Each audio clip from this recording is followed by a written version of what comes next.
So guys, आज की Monday Night raw जो हुई थी हर्शी पेंसिल्वेनिया जायंट सेंटर से वो अब फाइनली एंड हो चुकी है। तो चलिए एक बार पता लगा लेते हैं कि आखिर वो कौन सा वर्ल्ड चैंपियन है जिसे आज डोमिनिक मिस्टीरियो से लड़ना पड़ेगा मेन इवेंट में। तो चैनल को अभी लाइक एंड सब्सक्राइब कर दो और वीडियो को एंड तक पूरा देखना अगर ये जानना है तो। एंड नाउ आप देख रहे हैं रेसल मैरिक्स एंड सब्सक्राइब करना तो बनता है। तो शो की धमाकेदार शुरुआत होती है द मेन इवेंट जेउसो से। जेउसो रिंग में आते हैं और कहते हैं कि जेउसो आपके शहर आ चुका है और पिछले हफ्ते यार बहुत कुछ हुआ है हमारे साथ। हम अपने टाइटल को हार गए, हमें स्मैकडाउन पर जाना पड़ा ब्लड लाइन से लड़ने। हम रोमन से मिले, अपने भाई जिमी से मिले, बट अभी हमें ऊसो से बात करनी है। जिसके बाद वहाँ पर जिमी ऊसो आ जाते हैं। जिमी ऊसो रिंग में आते हैं और कहते हैं कि जेउसो तेरा शुक्रिया, मैं तेरा शुक्रिया करना चाहता हूँ कि तुम वापस आए और तुमने मिलकर सोलो सिकोवा को हराने में हमारी मदद करी और हमें आगे भी यही करना है। तो जेउसो कहते हैं कि भाई थम जा, पिछली बार जब मैं तुझसे मिला था ना तो हम रेसलमेनिया में कुत्ते की तरह लड़ रहे थे। देख यार मुझे सोचने का टाइम चाहिए। तो 2 लास्ट फ्राइडे नाइट स्मैकडाउन में मैंने बस वही किया जो करना जरूरी था। फिर जिमी ऊसो कहते हैं कि मैं तुझे स्मैकडाउन पर इनवाइट करता हूँ ताकि तू रोमन से सारा किस्सा खत्म कर ले हमेशा के लिए बात करके। लेकिन तभी ब्लड लाइन आकर उन पर अटैक करने लगते हैं। बहुत तगड़ी लड़ाई हो जाती है इन सबके बीच में।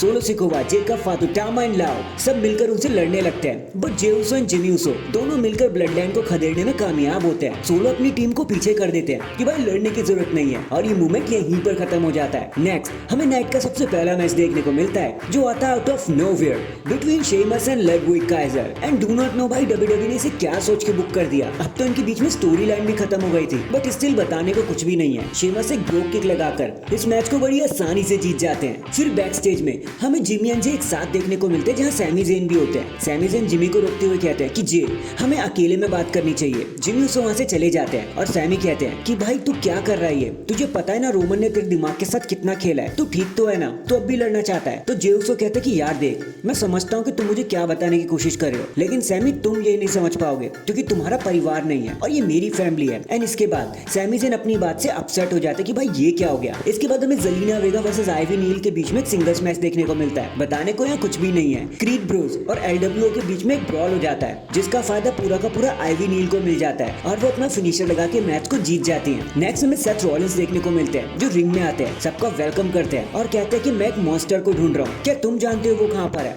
और सच बताऊं मैं अपने इस रूप को भूल चुका था, बेड के अंदर डाल चुका था, लेकिन ब्रॉन्सन रीड का शुक्रिया कि उसने मुझे फिर से जगा दिया। जिसके बाद ब्रॉन्सन रीड हमें टाइटन ट्रॉन पर देखने को मिलते हैं जो बैक स्टेज में होते हैं। सेथ रॉलिंस भी पीछे बैक स्टेज में चले जाते हैं गुस्सा करते हुए और फिर से इन दोनों स्टार्स के बीच में घमासान लड़ाई छिड़ जाती है। Bronson read and Seth Rollins इस तरह लड़ रहे होते हैं ना जैसे एक दूसरे को आज ही मार डालेंगे। It was all out brawl. In the end Bronson read एक डेथ वैली ड्राइवर लगा देते ट्रक के ऊपर से और ये आइकॉनिक और केओटिक कंडीशन में ये ब्रॉल यहीं पर खत्म हो जाती है। इसके बाद हमें टैग टीम चैंपियनशिप का फाइनल क्वालिफायर मैच देखने मिलता है जो होता है triple threat tag team match between the War Raiders, New Day and the Dragon Lee and Rey Mysterio के बीच में। देखो बताने को तो यहाँ कुछ खास है नहीं। आज फिर से न्यू डे के बीच में हमें मिसअंडरस्टैंडिंग देखने को मिली एंड जब रे मिस्टीरियो मैच को जीतने वाले थे 619 लगा के तो चैट गेबल बाहर से पता नहीं कहां से आ जाते हैं। रे मिस्टीरियो को पैर खींचकर उन्हें अंकल लॉक में फंसा लेते हैं जिसका पूरा फायदा वॉर राइडर्स को मिलता है और एक ओपनिंग देख के वो मैच को जीत जाते हैं और फाइनल राउंड के लिए क्वालिफाई हो जाते हैं। फिर वहीं बैक स्टेज में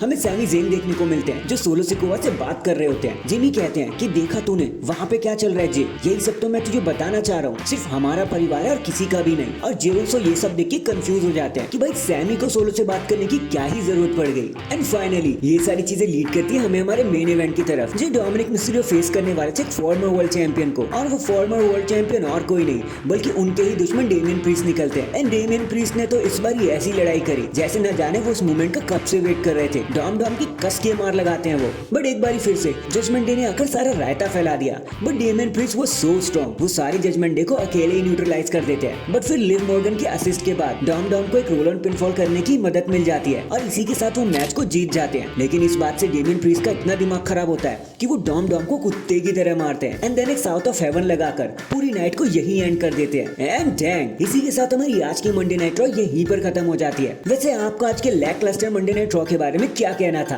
कमेंट करके जरूर बताना। एंड अगर चैनल पर नए तो चैनल को अभी लाइक एंड सब्सक्राइब कर दो। बाकी मैं मिलता हूँ आपसे किसी और अपडेट के साथ। तब तक के लिए अपना ख्याल रखें और खुश रहें।